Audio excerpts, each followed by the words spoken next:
mindfulness, spaciousness, emptiness.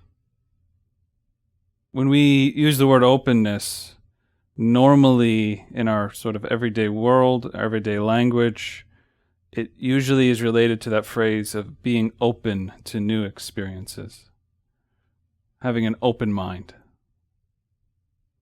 So what this is really saying is that we need to be aware that we have sort of a track that we like to run on, a sort of automation and a mechanical way of seeing the world, of reacting to the world, of behaving in the world, mechanical ways of thinking, mechanical ways of just feeling.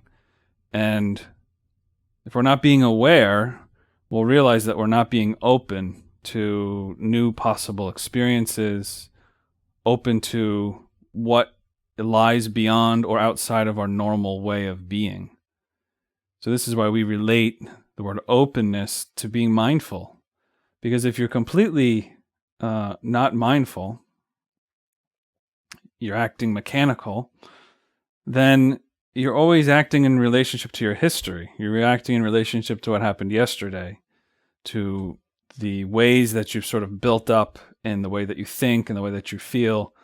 And this dynamic appears because we experience and then we change our behavior based on our experience. And we begin to believe that the world is a certain way. And we may even give ourselves a narrative to tell ourselves, well, people are like this. And when I do this, this is what happens. When I say this, and people at work respond like that. Or my family will do this if I do that. And the narrative may be somewhat accurate based on our history. It also may be very distorted because we are living, again, without a lot of objective reflection.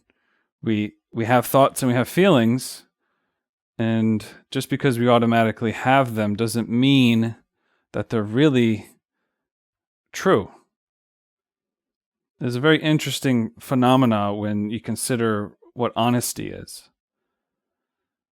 Personally, felt that this word honesty is really something we always need to keep close. We have to be honest and sincere with ourselves moment by moment, being open. But what's interesting about honesty as an ideal is honesty is always based upon what we think we truly are and what we think the world really is. So we can only be as honest as we are in relationship to those things. If we believe ourself is truly X, Y, and Z, and that's what we see of ourselves, and our honesty is based on that. And likewise, if we see the world in a certain way, we honestly see it that way. The real key here in terms of openness is being aware that you, as much as you came up with those frameworks of the world and how the world works and how you work, you always have to be open for what's new, because otherwise you don't change. Change occurs when you see something that you didn't expect, or you're at least open, to see what could be different. And you discover that your honesty was based upon some aspect of yourself that you thought was true, but then when you investigated it, when you look at it closer, when you inquire within yourself, you reflect, you might find out that part of yourself, it wasn't exactly what you thought. So you have to fall into another level of your honesty. And that's the way it must work, because otherwise we would never change.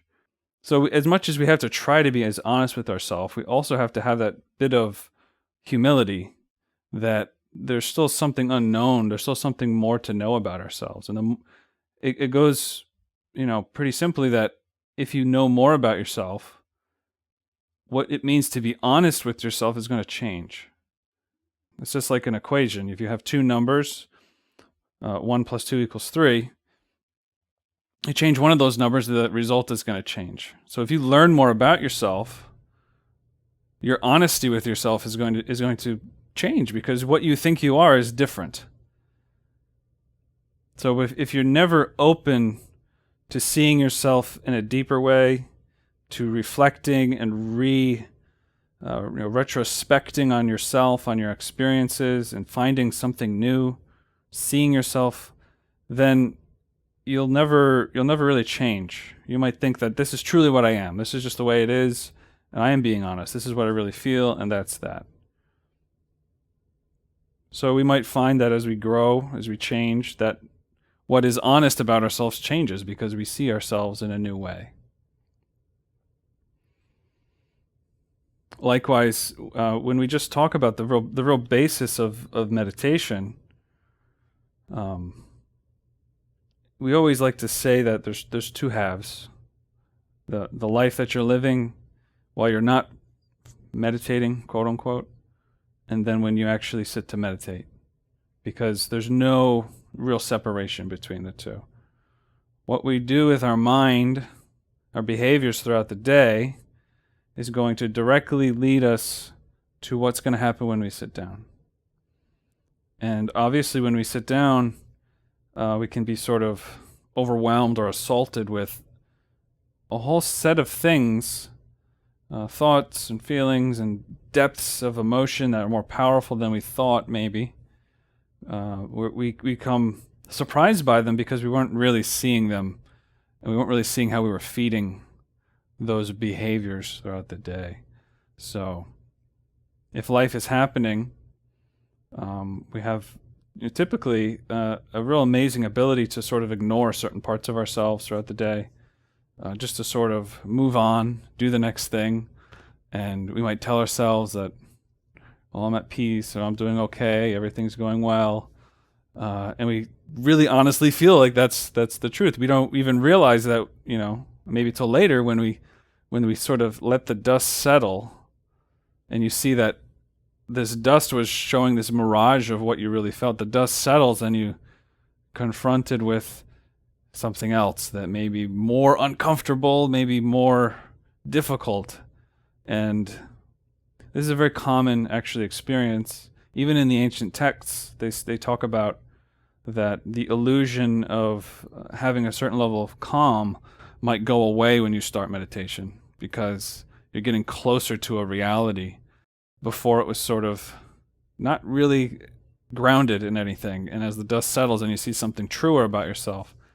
So there's this paradox where it seems like things are getting worse in terms of your meditation and how difficult it is. But it actually is getting you closer to go through that obstacle. And that's part of the reason why meditation, actually trying to do that, is so difficult, because it's the complete opposite of the things we like to do to give us sort of an escape or temporary enjoyment, which is immediate result of what we want. But we know many times those things that give us the immediate result give us the long-term dissatisfaction.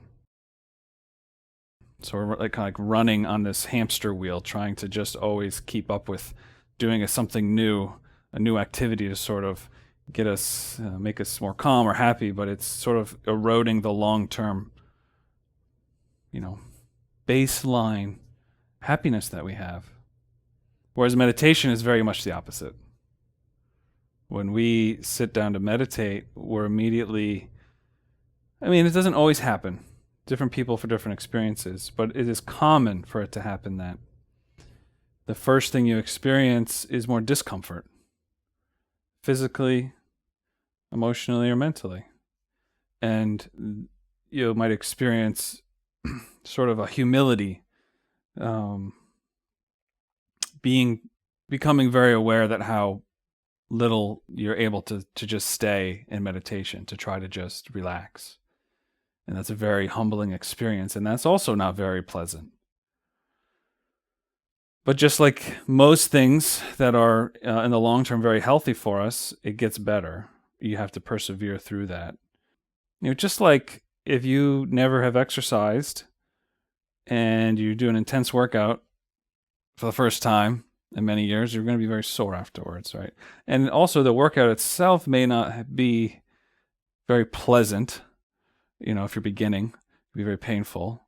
But it's pretty much widely accepted by everybody that the more you exercise, it's just a very basic way of keeping yourself healthy, of really sort of baseline mental health. It's just helpful if you're sort of stuck.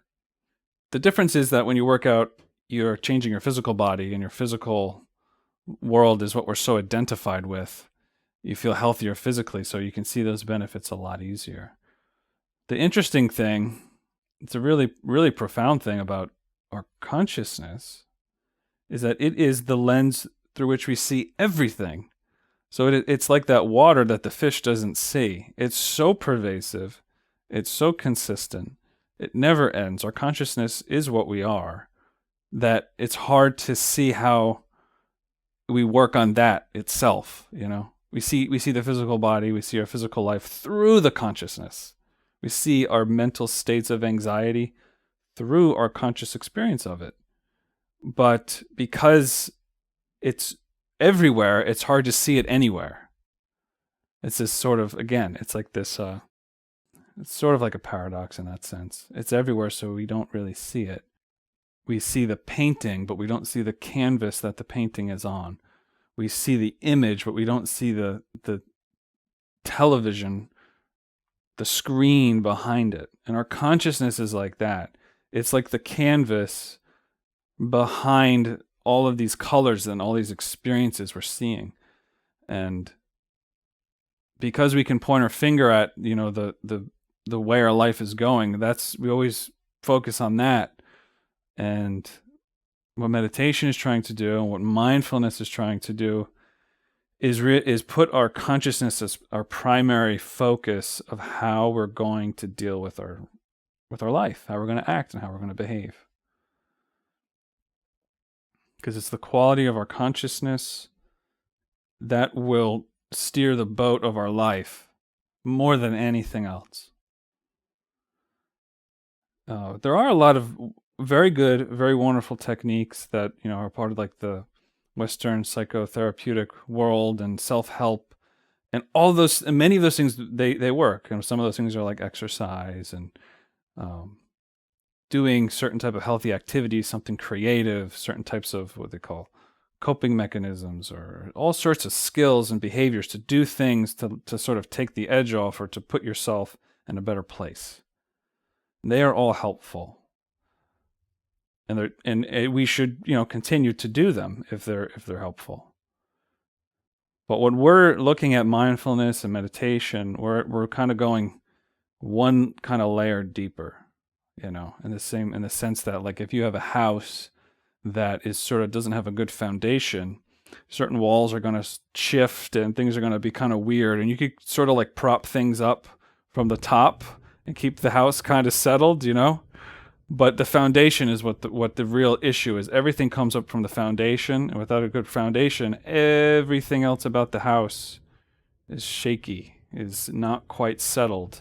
It's never quite there, settled, because the foundation is not quite there. And again, you know, to carry the analogy, when you're looking at a house, you don't really see the foundation.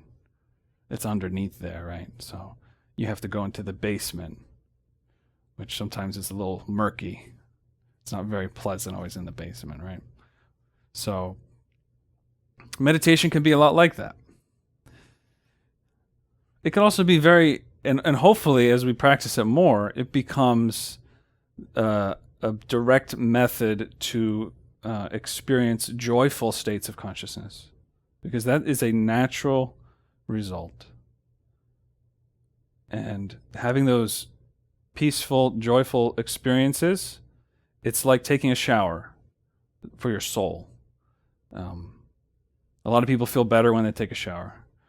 It sort of sets you up for your day and sort of cleans your pores and kind of lets your whole skin breathe a little bit. And it sort of like wakes us up, and it usually feels like a good thing, right? That's the same type of experience or process that we should think about in terms of our consciousness and meditation, is that when we're being conscious, we're sort of letting our consciousness breathe into that and have this experience of spaciousness, which is very opposite to the feelings that we might normally feel, like we're pressured, we're under pressure, we're stressed, we're anxious. We like to use the word identified. Identified means something's happening in our life, and that circumstance is like one with us. I am that circumstance. The circumstance goes well, I feel good. If the circumstance goes bad, I feel bad. The ancient text of Buddhism called the Dhammapada says to live like that is to live like an ox that has a ring around its nose. And wherever the circumstances of life pull us, you don't even have to pull that ox or that cow very tightly. As soon as you tug it just a little bit, the whole humongous, this beast of an animal just walks wherever you pull. And as, powerful, we can say, as our consciousness is, because we are identified with the circumstances of life, which are always changing and which are not in our control, and we are so identified with, when it goes bad, we're just strapped into that roller coaster and we have no control, and it's not pleasant. So all of this is really nice to say. It's a good analogy, and it's nothing new. But it's difficult to take that as a theory and then say, okay, how do I live not identified? That is where sort of the rubber meets the road, so to speak. We tend to spin our wheels. We want to change. We don't feel effective in that change. And we have a result in our mind and our emotion. We get identified with that. Interesting thing about identification is that the easier way to see it is that circumstances outside that are happening, and we're very identified with it. But the other type of identification is more profound, which is the identification with our mental states. And so that means our mind being pleasant or unpleasant, and our emotions being pleasant or unpleasant, and also our instincts and impulses, which are sort of internal to us. When we normally think about what am I truly, I would guess most common answer is to say that something about the way you think and the way you feel, the way you react to life. And while that may be a little bit more substantial than just saying, I am, this person who's this tall and looks like this and dresses like that, and I like these things and I like to go out and do that. Like, that's a very sense of self which is related basically all with the exterior world and the personality, very sort of superficial. We are that, but we're only that to a very small degree, because the personality and the physical body only represents the most superficial aspect of ourself. A little bit deeper is our mind and our emotions and our instincts. So we like to divide it into three primary aspects: the intellect, emotion, and the motor instinctive sexual center. And those are more internal, more substantial, but they're not really the most substantial sense of self that we should be relating with. Again, that most substantial sense of self is our conscious experience itself. Because the consciousness, which is our experience, which is what we are, when the religions talk about the soul, they're talking about consciousness. They might see it differently or talk about it in a different way, but that is our soul. That is our what we really are, and our consciousness changes and develops based on our behaviors. The only way to really acquaint yourself with your own consciousness is to learn how to rest your mind, learn how to rest your emotions, and then when those things settle, which they can, you're left with something else, which is not primarily intellectual or conceptual or emotional. It's something else. It's something more subtle. So when we become more mindful in life, when we have some meditation experience, we become accustomed to seeing the consciousness within all of our other experiences. But until we begin to meditate, it's extremely difficult to really put your finger on it, so to speak, of what consciousness is. Especially when you're going about your day, you're going about your life, and you have to talk to this person, and you have to figure this thing out in your life, and you have to go over here, and you got to do this project. And those things never really stop. So one of the primary reasons why meditation is so essential is that it just to acquaint yourself with what is going on always, all the time, beyond the personality, beyond the mind, the emotions, and our impulses. And the only way to really get a sense of that is to spend some time with yourself in quietude. You don't move your physical body, and you become aware of your emotions in your mind and have them settle. My first real slide here is just talking about how the way that we should operate our life in terms of a Gnostic sense is to examine ourselves. So this is what I've been talking about, is that we need to look at ourselves honestly and with an open sense, because that honesty is always changing as we develop our knowledge of ourselves. And the sense of mindfulness is really a really basic foundational notion within Buddhism.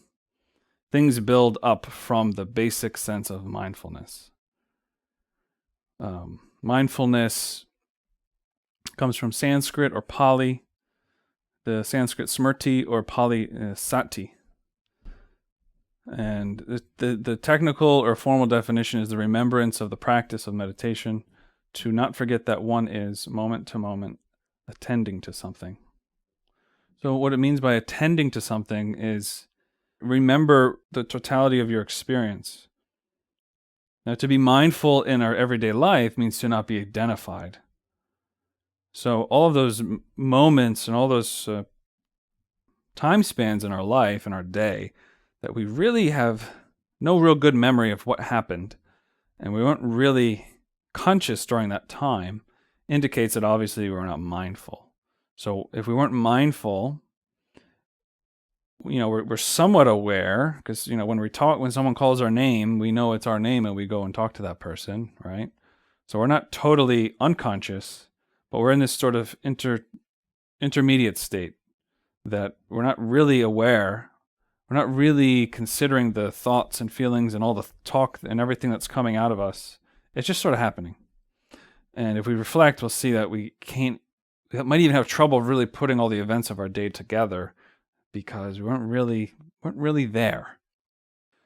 To be mindful is to be aware, to remember your consciousness, and you see that as you're moving through life, you're aware that there's things in your mind that are arising, and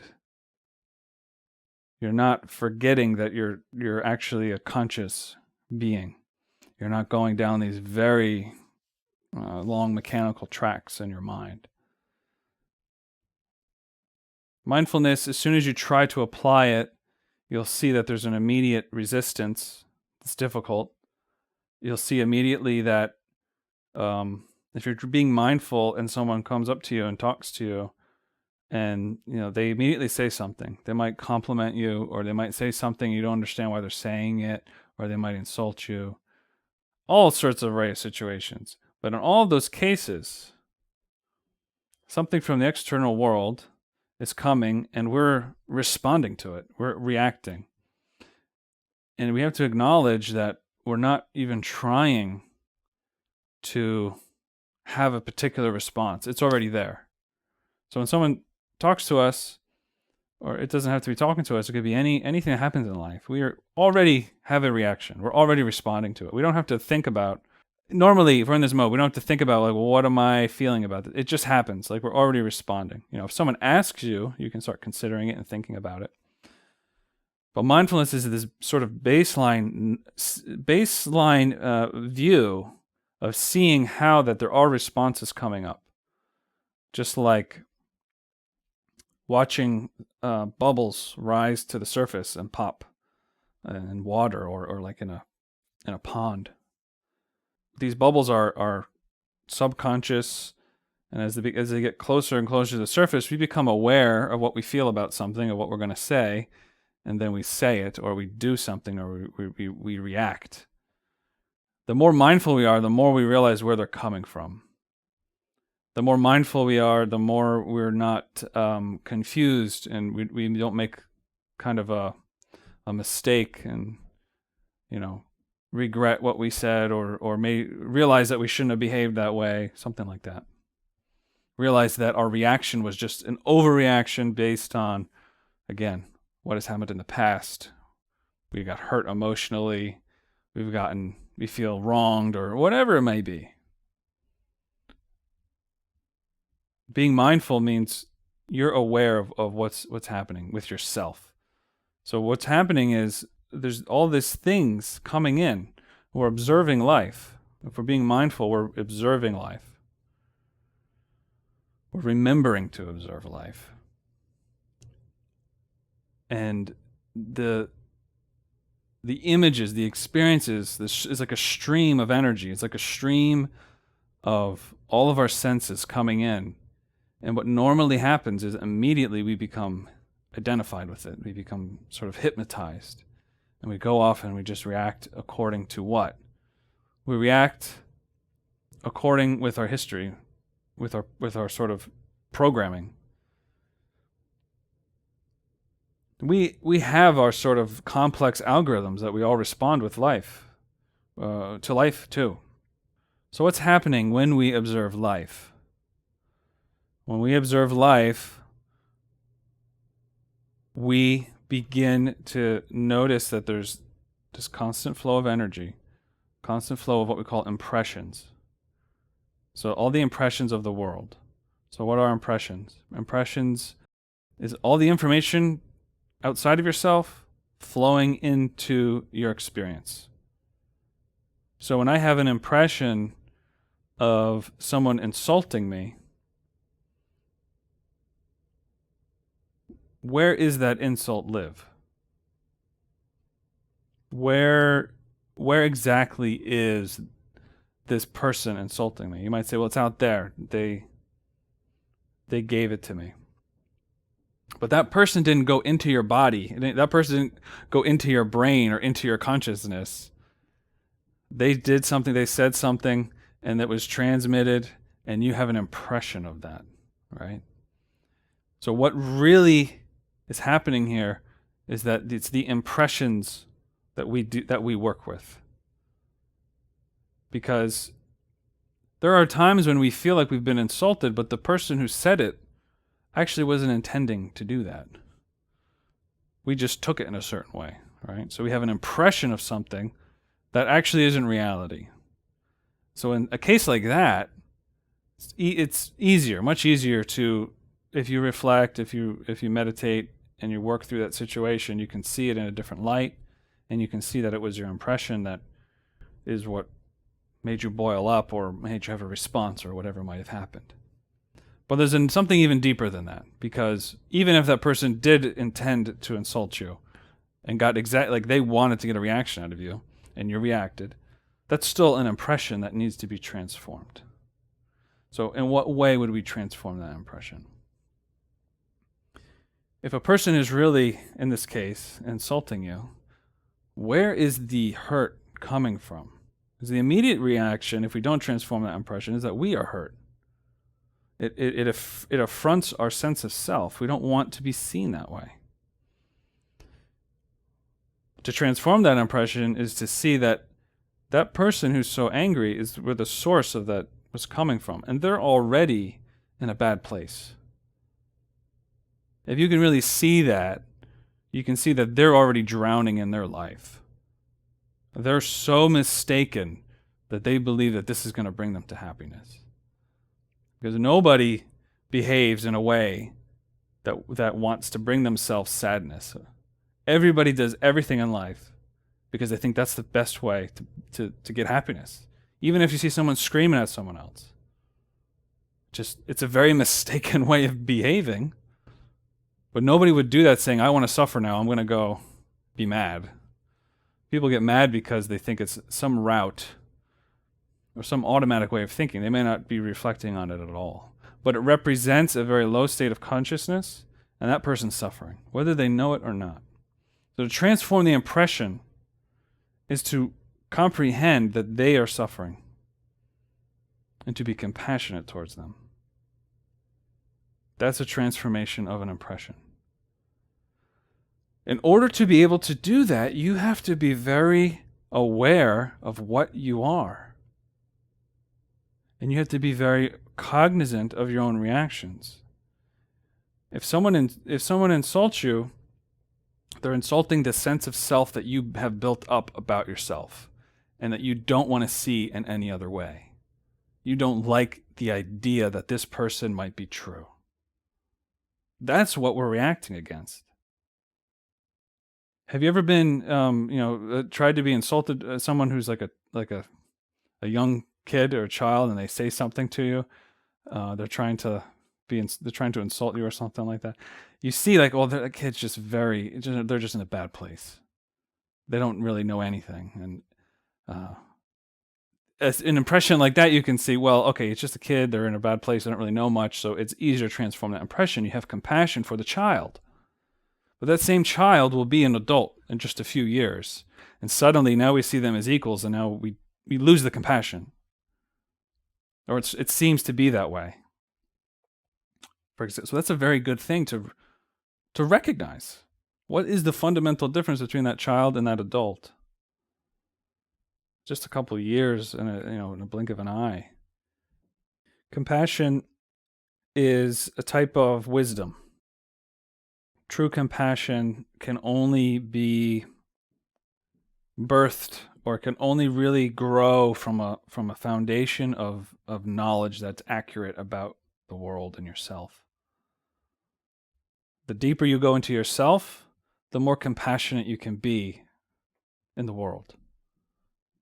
The more you don't do that, you will always be identified with the circumstance. It will always hit you in a way that you weren't ready for, and you'll respond automatically. And that response that you have, it may not represent who you truly are.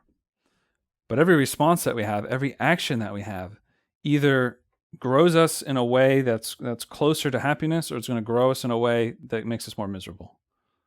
So even if we don't want to be full of resentment or hatred, if we become beguiled by the snares of life and we step into those modes and we do get angry, we do get resentful, we do get jealous, then we act in accordance with that, it changes us. That is what sets up a new pattern of behavior. And just like when you walk on a path in the jungle, the more you walk down a path, the easier it is to walk that path again. And they see that even when they take MRI scans of your brain, that the pathways towards those very base instinctual emotions become strengthened the more you do it. So when we try to change it, it's like breaking a habit, but it's not a habit of our physical body, it's a habit of our mind. This is another sort of way that we think we're being honest with ourselves. We are being honest to a degree if we say, well, I'm always this way. Whenever this happens, I get like this, and there's nothing I can do about it. It's really hard. It might be true. It is very hard. But we have to see a bigger picture that, well, I built up that mental habit that when this thing happens, I get identified like this. Well, you have to work to break that habit, and you have to work at it a lot. It doesn't break just because you want it to. So really, those habits is another way of saying our ego. That's what our ego is. It's just a bunch of habitual patterns of behavior. Those patterns of behavior that are easily, instantaneously, and automatically expressing themselves, moment by moment, in response to all of the impressions of our life. And this is how we just can work. We just like a all these, quote unquote AI type of things you can talk to, like Siri or Alexa or whatever. And, you know that they're not a real person, but you can ask them a question now, and they have this big training, machine learning system in the back that helps them learn, quote unquote, learn and train how to respond to things. And, they help us out and they give us directions and do all sorts of little helpful things, but there's no consciousness there. Right? So there's a part of ourselves that's just like that machine, that has learned like a machine, that knows how to respond like a machine. It knows its name. It knows how to give someone directions. It knows how to do all those things. But it's just a series of mechanical learnings. And you can put that, and they put it in a computer. But there's no consciousness there. So the difference is that we if we don't live with consciousness, we just live at that level, a sort of algorithmic learning. We're just learning how to do this, and then we learn how to do that. We're not sensing ourselves. We're not acting from a deeper sense of spontaneity and intuition and openness and this sort of higher state of consciousness. I have some questions here on this slide about the impressions of life. Where is the origin of thought? Where is the origin of emotion? And what is the relationship between our daily life and our state of mind? So this is sort of summarizing a lot of what I've just said. Normally we live on the wave of thoughts, like a surfer on top of the wave of thoughts. But we don't really see that every thought is actually made of water. There's no way to separate the wave from the water. So what we see are the waves. We ride on the waves of thought. We ride on the waves of emotion. But every wave is actually made of water. Same way like a whirlpool. When you can see a whirlpool, you see the current of energy, and it pulls everything in the water around that way. But the water, the whirlpool isn't something outside of the water. The wave isn't something outside of the water. It is an energy through the water. We see the wave, we can see the whirlpool. In us, we see the whirlpools, our mind's spinning, right? Things are happening, our emotions are spinning. We see that, but it's hard to recognize and to focus that everything is made up of consciousness. It's the consciousness that's getting wrapped up and going into these waves, and these waves seem very concrete and super substantial, and they can never be changed, and this is just the way it is. But it's actually sort of our developments, our patterns that have made these forms, these egos within ourselves. The more we become accustomed to seeing the water and the wave, the more we become disidentified with riding on the wave. So when our consciousness is sleeping, consciousness is asleep, but we're here right now in our daily life. Impressions of life is constantly occurring. Life is happening. What's happening is based on that is a mechanical arousal of inner content. Just a technical way of saying that we're responding. We don't have to be conscious to think. We don't have to be conscious to feel. We don't have to be conscious to have a conversation or to, give directions or to look really intelligent. So because this content emerges automatically, these waves emerge automatically, and we're very confused about what is our self. We're immediately identified with the content that you think you are the thoughts, you think that you are the emotions, and that's that. It's not to say that you're totally not those things, but they're just a part. I'm not my pinky finger. My pinky finger is a part of me. In the same way, we have thoughts. Yes, they emerged from you. Emotions emerged from you. But that doesn't mean you are that. Fundamentally different thing. Just because you step into a car doesn't mean you're a car. You're in a car. Just because you have a thought doesn't mean you are the thought. You're having a thought. Conceptually, maybe that makes sense. Hopefully it does. Actually, remembering and seeing that for what it is, that's what it means to actually be mindful. So on the opposite, being mindful, being awake with our consciousness, as those impressions occur, we actually see the inner content arising. We kind of see the waves. We see the whirlpools. And we are identified not with the content of the mind, but we're identified with our awareness itself. Awareness being aware of itself. Sounds strange, but it's very real. It's a very real thing. That's sort of the notion of openness. Openness, mindfulness, transforming our impressions. That is what sets us up. If we're at least trying to apply those factors, we will not be very successful at first because it's so overwhelming. We have to work on that our whole life. But as we apply that factor, that spaciousness of our life begins to open up, which is the second factor that I'm talking about. The spaciousness is the space of our mind and emotions. Normally, if you think about walking into a room and the whole thing's completely jam-packed, it's jam-packed with our thoughts and with our emotions. When we begin to live mindfully, it's not that our ego just goes away, but it is the case that we can sort of pack everything away. Right? There's two things here. If you consider a fire, one thing is to put the fire out. Another thing is to know how the fire started. You can put the fires out all the time, but if you don't know where the fire's coming from, it always comes back. Both things are necessary. You do have to put out the fire every day, but you also have to know where the fire is coming from. The analogy is that you do have to learn how to settle your mind and sort of put things nicely away. Not that you're going to make them go totally away by doing that, but you open up the space of your mind. And in that spaciousness is where you can go deeper. And that deeper sense is how you learn to really put the fires out. And the fires in this sense are all your uncomfortable emotions, all of those things that are getting in the way in your life, all the mistakes that you're making, or whatever it might be. All your ego is really what we would say. So the first part of living with that openness and mindfulness helps us have a starting point when we get to this sense of meditation.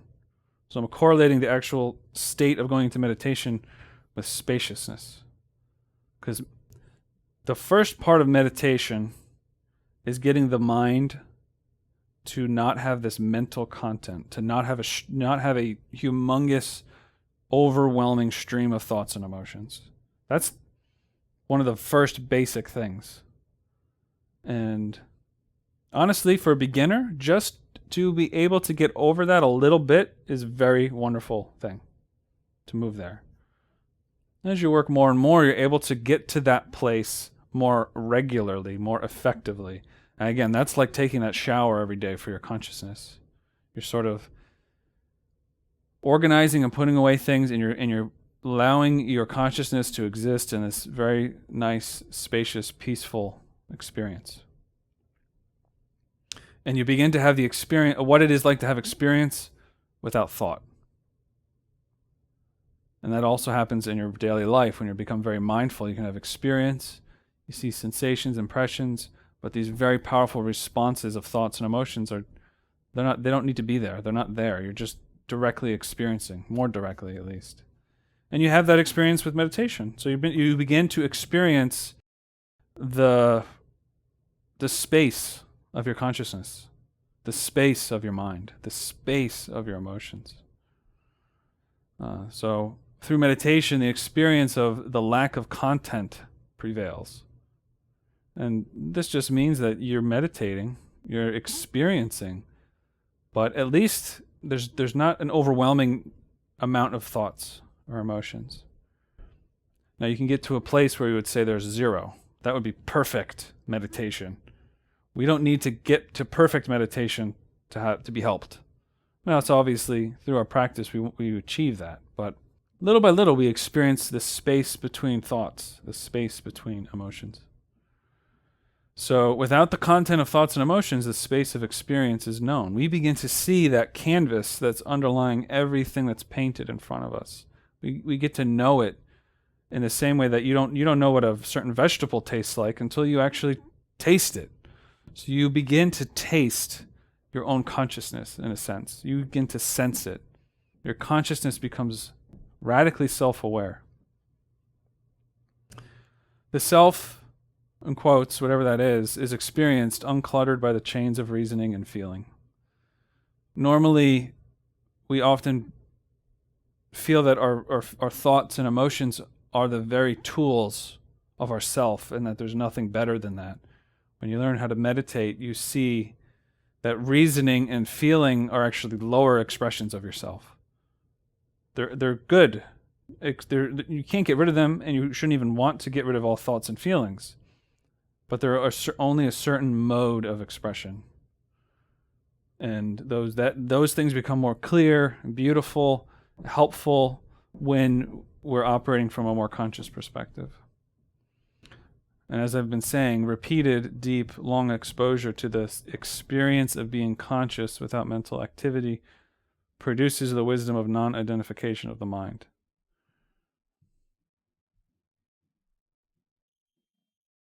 So just like you don't really know what it's like to ride a bike, you can read all those books and everything that you'd like about it. To ride it is another thing. In the same way, we can talk about consciousness and how it's somehow this source that's going to solve all of our problems, and it's what we truly are. You can believe that with all of your heart and soul. It's not going to get you a knowledge. It's not going to give you wisdom about your consciousness, about yourself. You actually have to, get on that bike. You actually have to sit down and see what's there. So beyond this is the third thing I was going to talk about. We're only going to really touch upon it because it's even beyond meditation. Because you can experience profound meditation without necessarily transforming or eliminating your ego. It sounds very weird, but you can be very good at sort of putting all of your ego down, laying it down to rest, and sort of experiencing a very profound, beautiful experience of meditation. It even could be out of your body. It could be out of your body. It might be the pinnacle of not being identified with your mind. You have a perfect, what's called samadhi. That state of samadhi is super joyful, transcendent. It's very wonderful. It can help you. All the states of meditation, as they become more and more profound, they help you become less and less identified with the circumstances of exterior things that are always changing. So you become more and more firm and easier to transform impressions because you see that your true sense of self is consciousness, not these impressions. But if you take meditation, just meditation as this sort of spaciousness to the endpoint, that can't eliminate your ego completely. You actually have to take this very special cultivated sense of consciousness, which is more awake, all the faculties blossom in your soul that can penetrate your ego and eliminate it. And that sort of elimination and that sort of realization is related to a third topic they talk about in Buddhism called emptiness,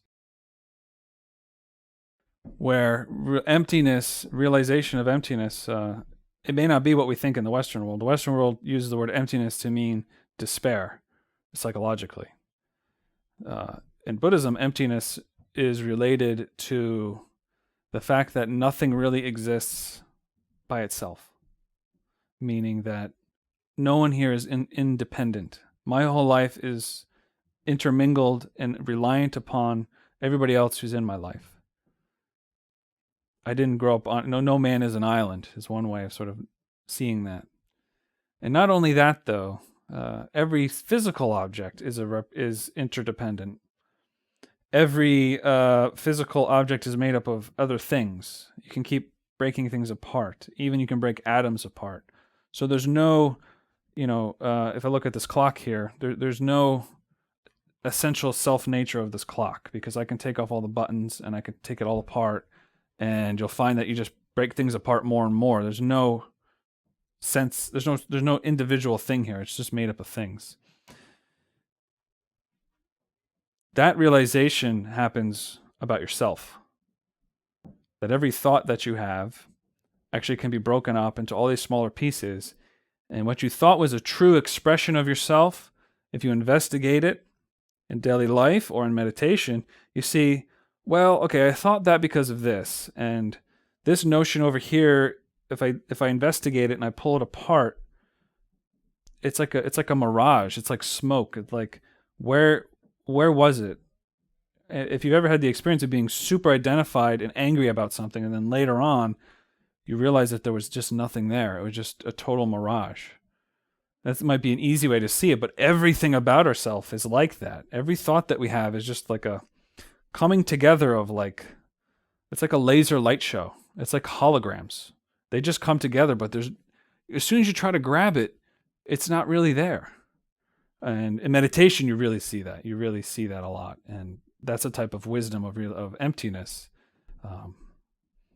Really, from the Buddhist perspective, is the foundation of compassion, because that a person who realizes emptiness at the deepest level is one with everything, not just because they believe it or because they think it, but because they literally achieved a state of consciousness that can perceive that in all ways.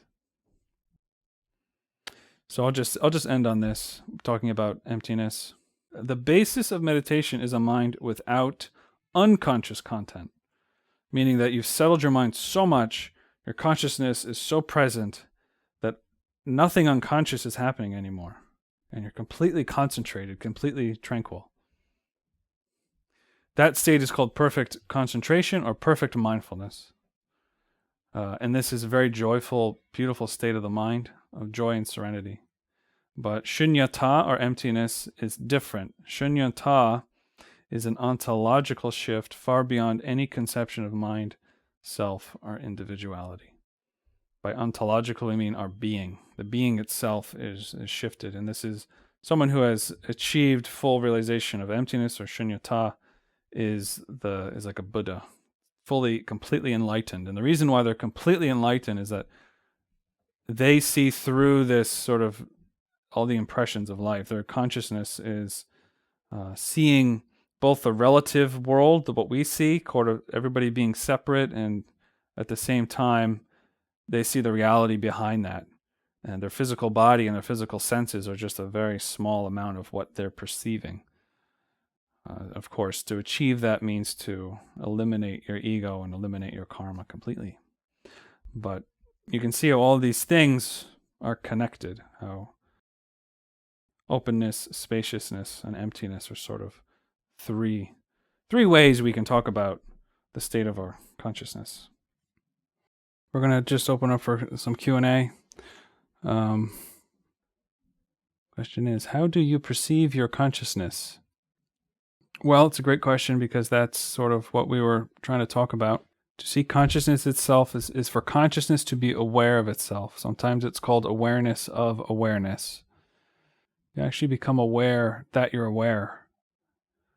And thoughts and emotions are ways that you see yourself, but it's like a vehicle that you see yourself. Every thought that we have is like a little part of ourselves that's inside of a vehicle of a thought and gets expressed, but the thought is not the consciousness itself. So I would not say that you perceive your consciousness through thinking or emotions, because that's really not the way. You see yourself in everything. Everything that you experience is consciousness. So you kind of flip it on your head, then you're always perceiving consciousness. There's nothing else to perceive. There's nothing but consciousness. However, to see consciousness itself, to see what they would call the light of your own consciousness, to see it, that occurs in meditation. And it starts exactly where you're at right now. Your experience right now is your consciousness. And when you notice that you have thoughts and you notice that you have emotions, then it's your consciousness noticing that. And simply by noticing it, by becoming aware of what that thought is and what it's not, you see that it's just like a bird in the sky. The thought is just a thing that has appeared in the space of your awareness. The emotion is in the space of your awareness. It may feel like the thought has taken your entire space. It might feel like the emotion has taken the entire space. But the deeper we go into it, we see that it's in the space of awareness. It's in our awareness, but that's not awareness itself. The deeper we go, the more that clarity, it becomes more visceral to see. And again, it's sort of like reading a book on riding a bicycle. It doesn't seem very concrete, but when you're in meditation and you're able to extend the period of meditation to longer, then the thoughts and the emotions gradually begin to cease if you're doing well. Just like a train that's running very fast, even though you stop feeding the train fuel, it's going to take a while to calm down. In the same way, we got to go through that, and then we get to a point where the mind is not, there's none of that content there. So what you're seeing at that point, what you're experiencing and perceiving, is consciousness itself. That's something that we just have to taste. It's something we just have to see and experience in meditation. Like a small definition was attending to something, remembering for ourselves. When we attend, it's like, are we taking care of our consciousness? The language attending to something, you see that a lot in meditation doctrines. You know, if I'm looking at this table in front of me, I'm attending to it.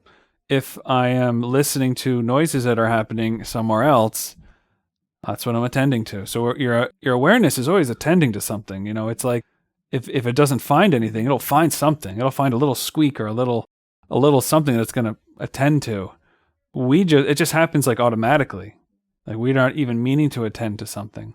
But to attend to it in a mindful way is that we're conscious that we're doing that. And this quality of consciousness is unique to itself. So in a certain sense, it's not like anything else.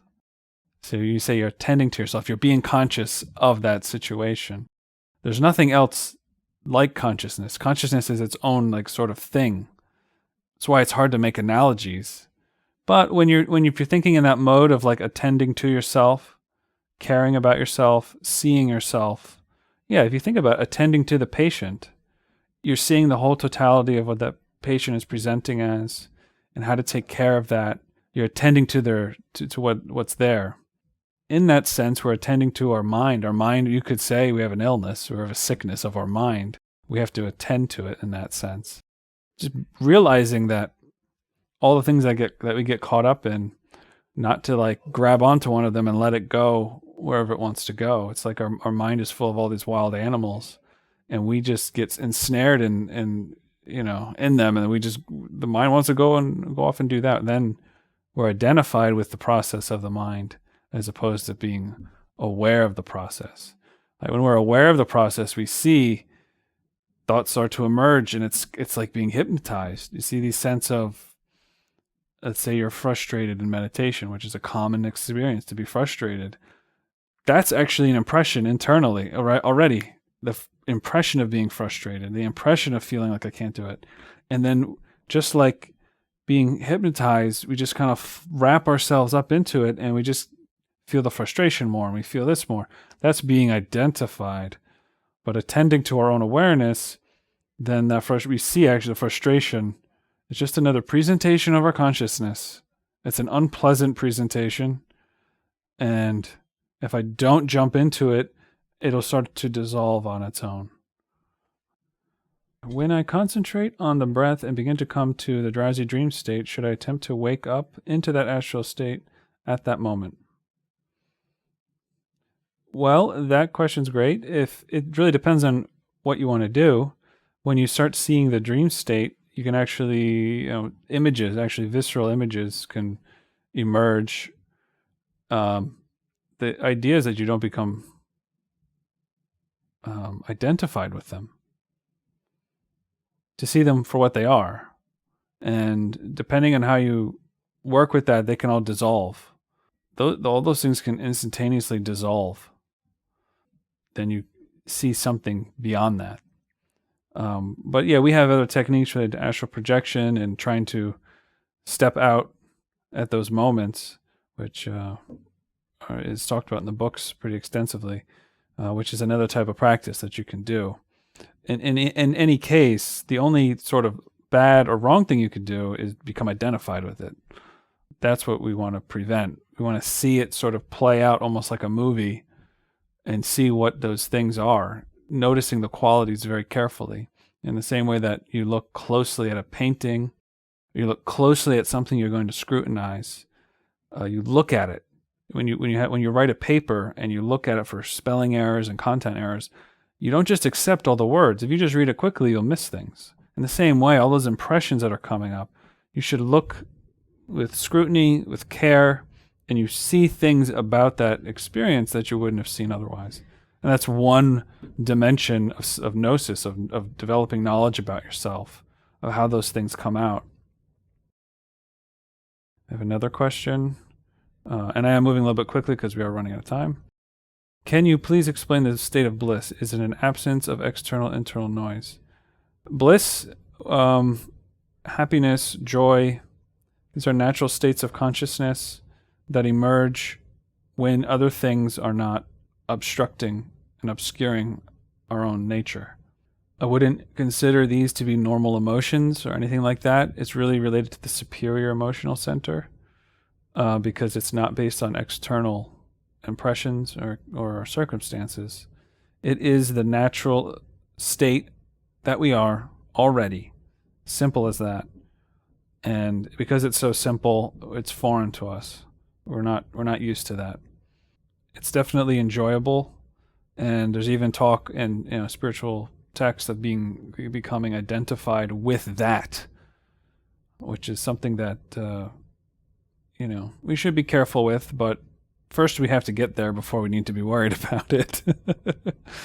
That joy is not like suddenly one day you have it. It's every little day. It's grains of sand that you, little by little, it's that natural joy you have. Sometimes in meditation it becomes more profound in a moment.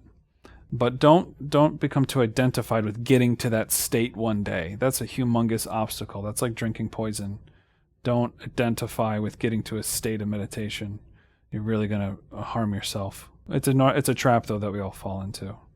It's good to every once in a while evaluate the general themes of your meditation to see if they're actually helpful, if you're really doing that, because you can even sort of meditate in a very mechanical way.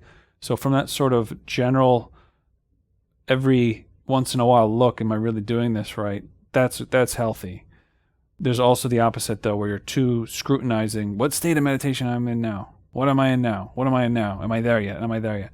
And then you get, your little subjective mind is over analyzing, and sort of that can be very harmful if you're really specifically trying to like get to a goal. Obviously we all want to meditate better, so we have to have like a goal that we do want to meditate well. But when you get identified with the ups and downs, that becomes a big problem. So you sort of have to have a balance there, the middle way, as we would say.